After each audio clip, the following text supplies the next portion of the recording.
počasi neopazno se nabira.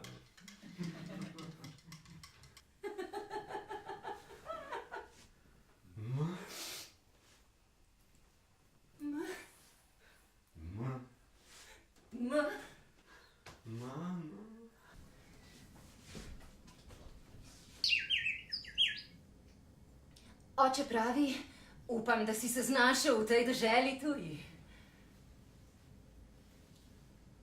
Sem. Tole žganje je dedek tvoj kuhal in hranil, da lahko z vnukom svojim nazdravi. Potem je neki človek vstal in rekel, ljudje božji, kaj delate? In? Nič, ljudje božji, je rekel. Potem so še njega odpeljali z vlaka in ga ustrelili.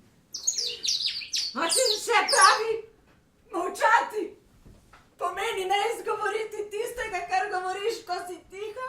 Che me gliko uha moje lo